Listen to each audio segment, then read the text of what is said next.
오늘 묵상하여 함께 나눌 말씀은 누가복음 20장 1절에서 26절입니다. 오늘 말씀 중 9절에서 18절까지인 포도원 농부의 비유에 관해 살펴보겠습니다. 주인이 포도원을 만들어 농부들에게 소작을 주고 다른 나라에 오래 머물고 있었습니다. 얼마의 시간이 지난 후 추수를 할 수 있는 때가 되었을 때 주인은 수확의 얼마를 받으려고 한 종을 농부들에게 보내게 됩니다. 그런데 농부들은 그를 몹시 때려 돌려보냈습니다. 두 번째, 세 번째 종 역시 때리고 능욕하고 상하게 하여 되돌려 보냈습니다. 농부들은 종을 거저 보냈다라고 하고 있는데요. 거저라는 단어는 결과 없이라는 뜻입니다. 또 다른 의미로는 아무것도 없이라는 것으로도 해석될 수 있습니다. 그렇다면 소출을 얻지 못한 빈손으로 돌려보냈다라는 뜻도 되고, 가지고 있는 것조차 모두 빼앗아 빈손이 되도록 만들어서 돌려보냈다라는 뜻으로 이해할 수도 있습니다. 농부들의 악한 의도가 적나라하게 드러나고 있는데, 농부들의 폭력성이 점점 강해지고 있는 모습입니다. 이런 상황 속에서 주인은 자신의 아들을 보내려는 마음을 품게 됩니다.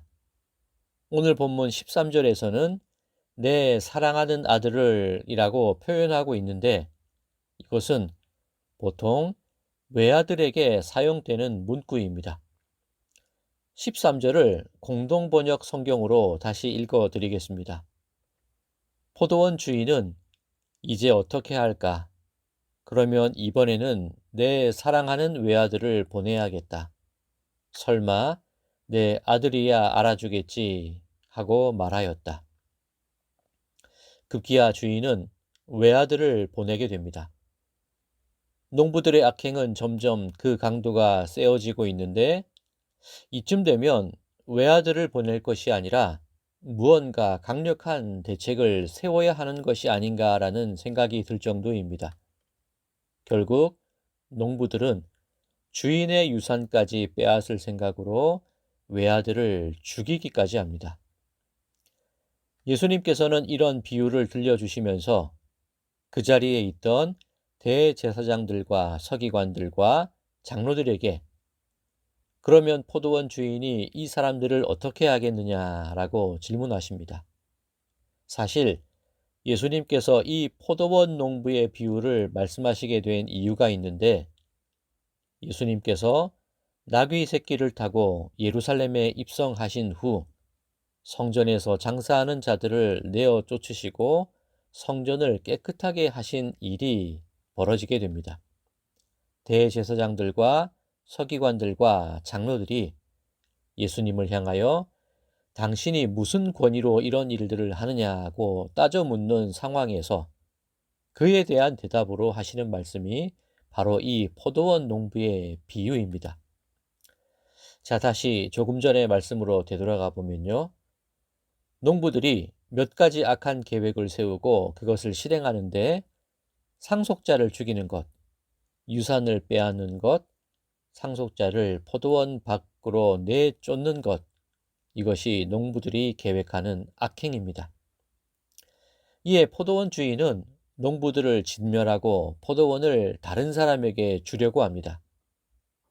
이 이야기를 듣고 있던 대제사장들과 서기관들과 장로들은 그렇게 되지 말아지이다 라고 대답을 합니다. 그런 일이 없기를 바랍니다 라는 뜻입니다. 참으로 뻔뻔한 대답이 아닐 수 없습니다. 여기서 잠깐 생각해 보겠습니다. 포도원은 하나님께서 만드신 세상이고, 외아들은 예수님이시고, 농부들은 세상의 사람들입니다. 예언자들을 보내셔서 몇 번씩이나 돌이킬 기회를 주셨으나 그들은 회개하지 않고 급기야 예수님을 십자가에 못 박는 죄까지 저지르게 됩니다. 우리는 이런 사실을 떠올리며 어떻게 그럴 수 있느냐 하며 대제사장들과 종교 지도자들과 백성들의 악함에 대해 분노하기도 합니다. 그런데 우리도 공범이 아닌가요? 하나님의 것이 마치 내 것인 것처럼 그렇게 마음대로 살고 있는 것이 바로 우리들의 모습입니다. 그런데 농부들의 악한 태도도 문제인데 이상한 것은 포도원 주인의 행동입니다. 몇 번이나 거듭해서 먼저 보낸 종들을 때리고 능욕하고 상하게 만들었는데 그쯤 되면 강력한 처벌 방법을 통해 포도원을 뺏고 농부들을 내쫓고 심판하면 됩니다. 그런데 포도원 주인은 계속 종들을 보내고 또 보내고 외아들까지 보내는 우리로서는 이해할 수 없는 행동을 하십니다. 왜 그럴까요? 포도원 주인의 목적은 농부들을 심판하려는 것이 아니라 그들을 살리기 위한 것이기에 거듭 보내고 또 보내고 아들까지 보내시게 된 것임을 알아야 합니다. 오늘 본문 17절입니다. 그들을 보시며 이르시되 그러면 기록된 바 건축자들의 버린 돌이 모퉁이의 머릿돌이 되었느니라 함이 어쩌미냐. 유대인들의 건축 방법은 우리가 아는 것과는 조금 다릅니다. 우리는 건축을 마친 후 머릿돌을 넣게 되는데 유대인들은 집의 내 모퉁이의 기준이 되는 모퉁이돌, 머릿돌을 먼저 놓고 그것을 중심으로 벽을 쌓고 집을 짓게 됩니다. 건축자들이 쓸모없다고 여겨서 버린 돌이 집을 세우는 기준과 중심이 되었다는 뜻입니다.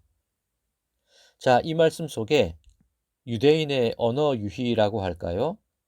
말을 다루어 뜻을 전하는 놀라운 방법이 숨어 있습니다. 히브리어로 돌은 에벤입니다.